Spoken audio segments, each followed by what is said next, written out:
Eh bien, bonjour à toutes et à tous. Aujourd'hui, j'avais envie de faire une vidéo sur un sujet qui peut être compliqué pour certains, sensible. C'était donc le suicide.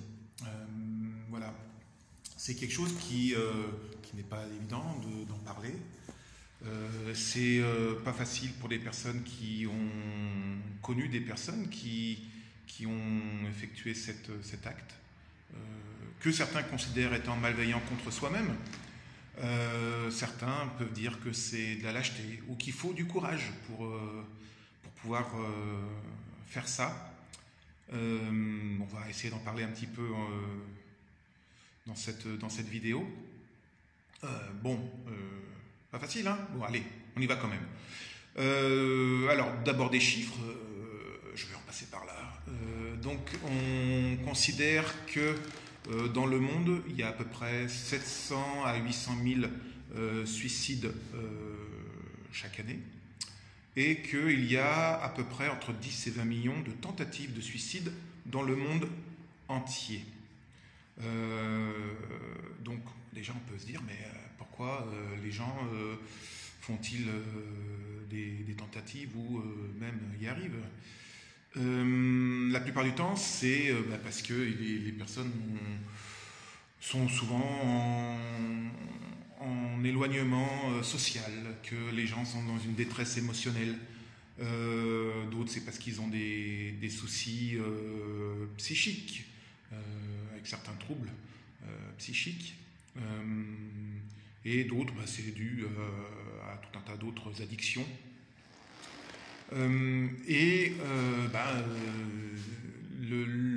L'acte en lui-même,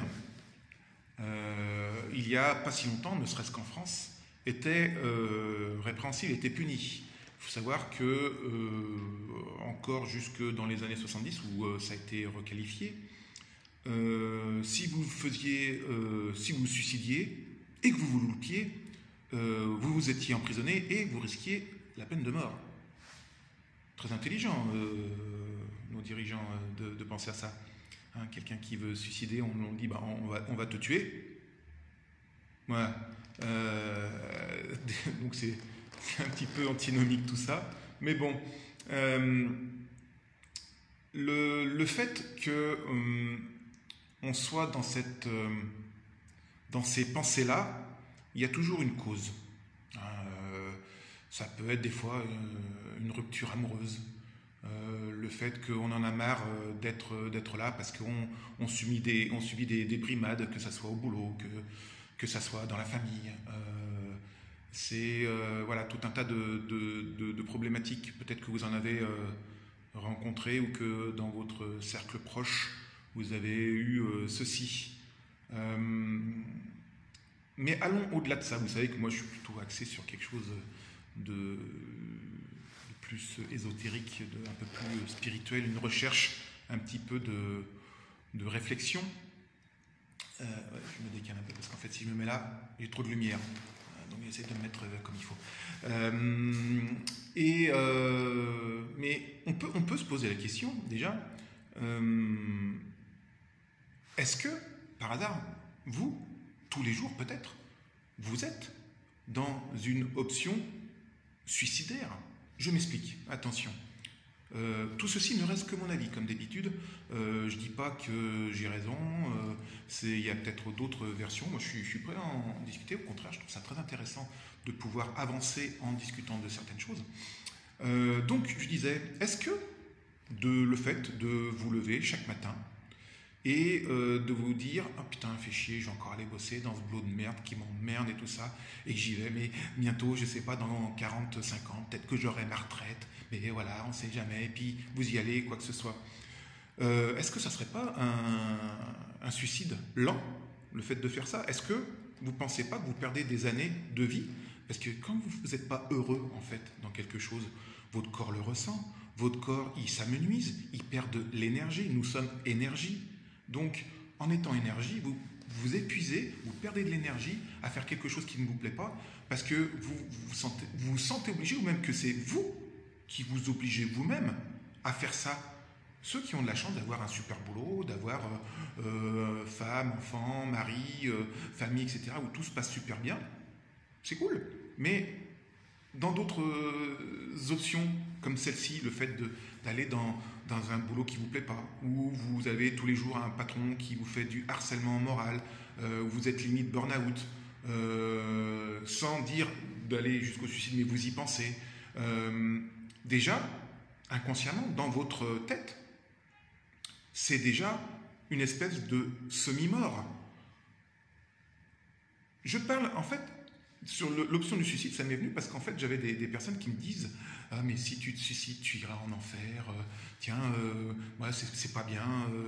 Et puis, voilà, tu sais que tu n'as pas... » Ça, ce sont des choses qu'on nous a inculquées dans cette société judéo-chrétienne. Ça vient de notre... oui, de ce qu'on nous a appris par rapport à ça. Dans d'autres cultures, c'est pas ça du tout.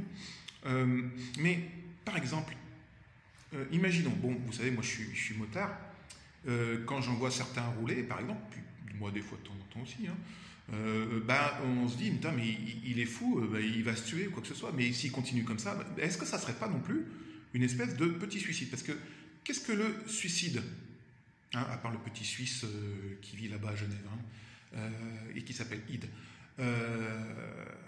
t'es trop con, Yann. Qu'est-ce que c'est exactement en fait? C'est, on te dit, attention, la moto c'est dangereux. Il peut y avoir du verglas, il peut y avoir de l'huile, il peut y avoir du gravier, tu roules trop vite, ou attention, les voitures, elles font peut-être pas faire attention à toi. Oui, mais tu le vis pleinement. Le suicide, il y a une question d'intentionnalité dedans.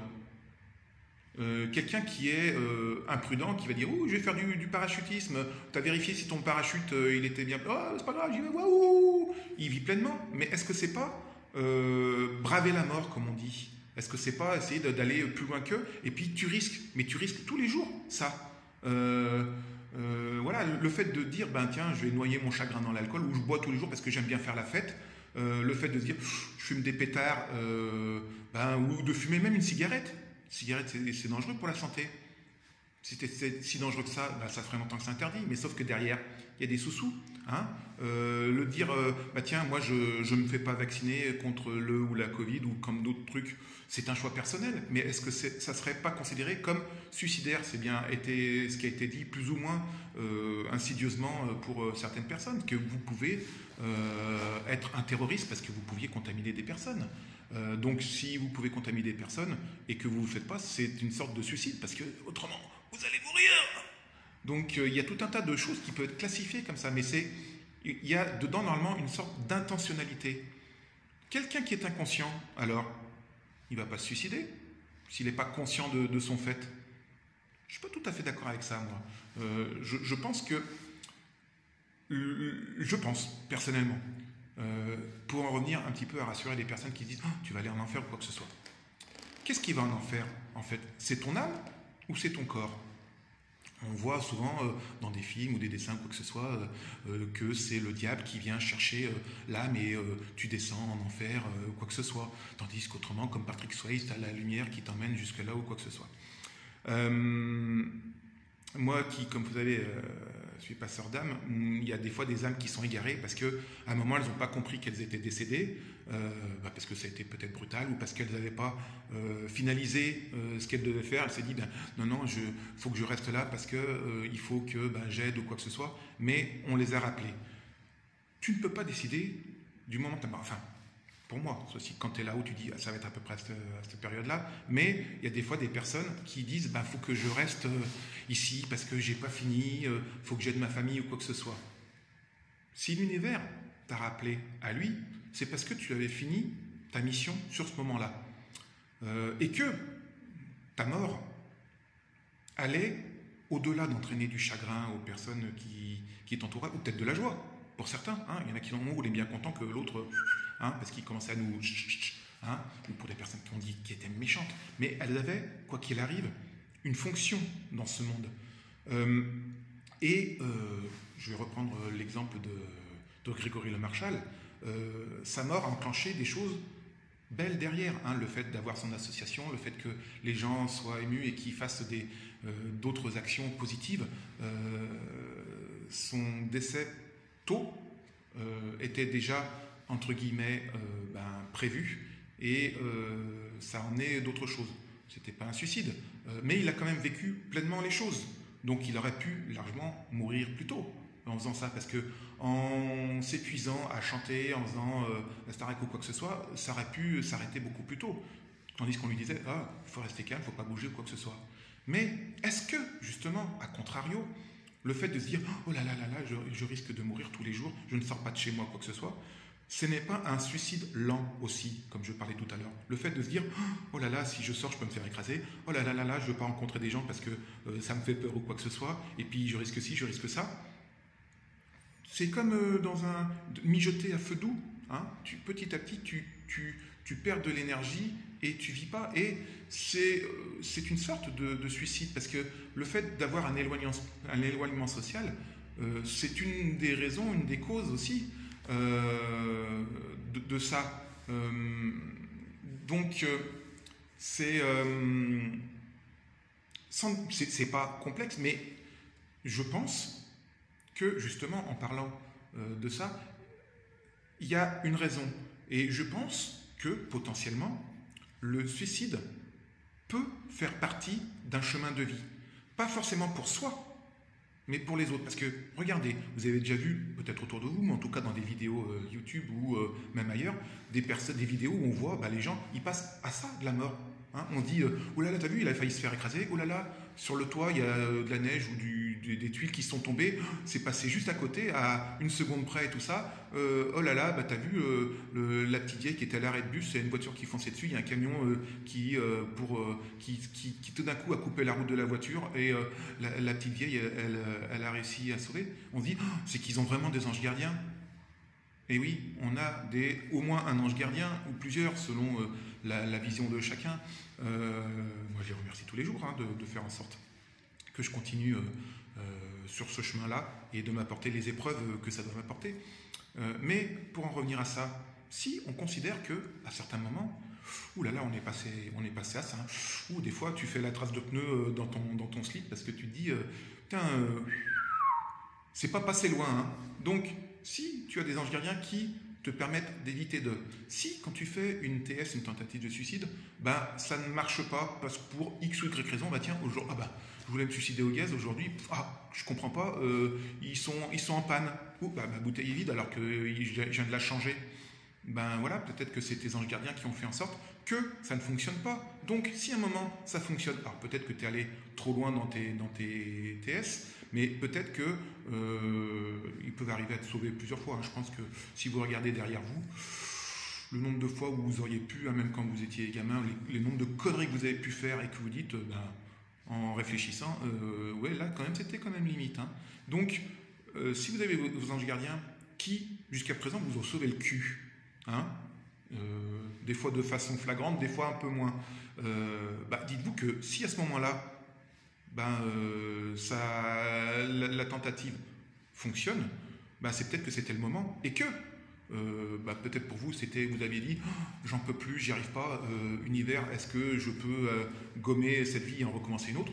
Potentiellement. Est-ce que c'est le fait aussi que votre décès, qui est brutal, contrairement à quelqu'un où on dit, on le voit, il est malade, il continue, etc. Bon, il lutte. On s'attend à ce que, potentiellement, d'ici quelques temps, la personne décède.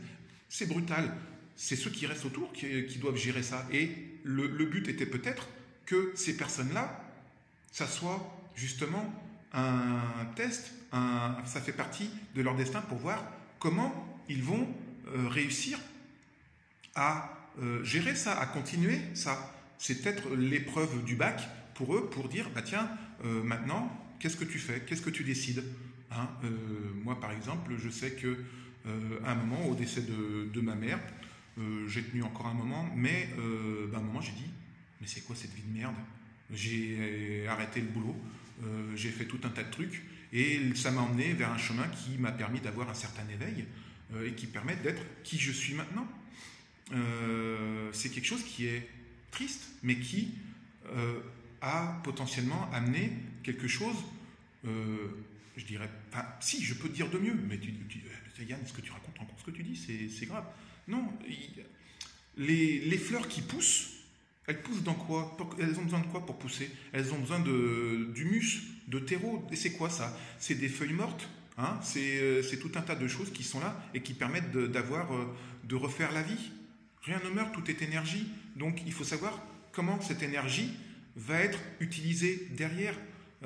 Peut-être que ça va amener des personnes qui disent oh, il a fait ça, oh là là, mais il a fait ça trop tôt, oh là là, mais je ne veux pas vivre ça, je vais croquer la vie à pleines dents. Et peut-être que c'était ce petit déclic qu'il fallait pour certaines personnes. Donc c'est bien, ça peut peut-être amener quelque chose de positif. Il y a, voilà, c'est une vision des choses, mais ce n'est que la mienne, comme d'habitude. Et voilà, penser que peut-être que le diable va venir nous prendre et que voilà. Ok, pourquoi pas, je ne sais pas. Moi, je n'ai pas ces réponses-là. Peut-être que quelqu'un les a, je ne sais pas d'où il les tient, mais allons-y, pas de problème.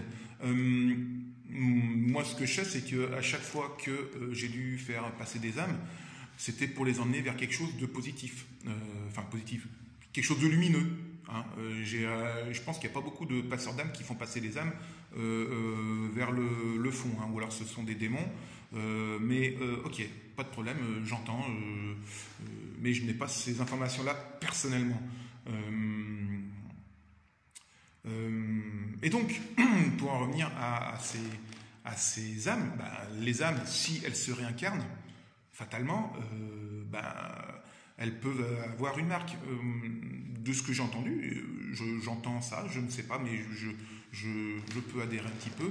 On me disait que les personnes qui avaient des angiomes, vous savez, des marques de naissance, hein, des taches de naissance ou quoi que ce soit, c'était parce qu'elles avaient eu une mort violente et que c'était un signe de leur ancienne de leur ancienne vie, de la façon dont elles étaient mortes.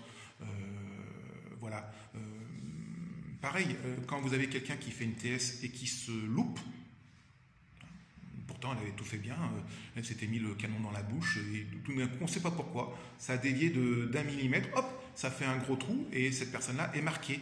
C'est pour dire, attention, je vais te donner un signal, tu t'es loupé, je t'ai peut-être fait louper exprès, maintenant réfléchis. Et ces personnes-là ont une vie différente. Hein, au contraire, elles ont plus envie de vivre derrière. Mais pareil, tout ce que l'on vit aujourd'hui, posez-vous la question, est-ce que c'est pas une espèce de petit suicide de votre part si vous ne vous... Alors, je ne vous incite pas à faire ça, hein, chacun est libre de faire ce qu'il veut, mais est-ce que, pour en revenir, le fait d'avoir une vie où vous dites « j'ai une vie de merde », est-ce que c'est pas un petit suicide au fond de vous?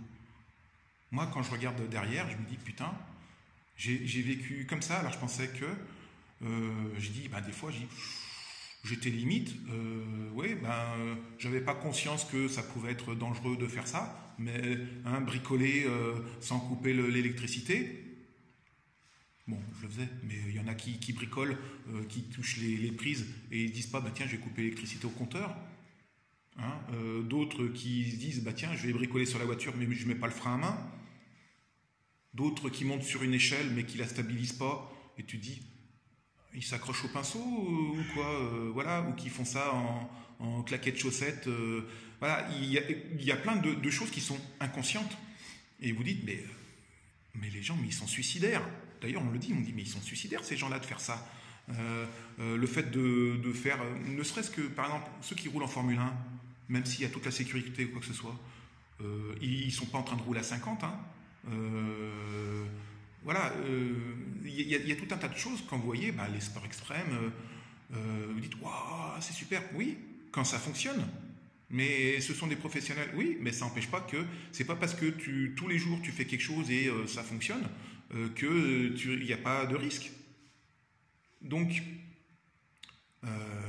et pareil, vous, de rester dans vos trucs en disant ouais, mais non, mais ça ira mieux, j'aurai ma retraite à 60 ans. Hein, ah non, maintenant c'est 62, non, c'est 64, 7.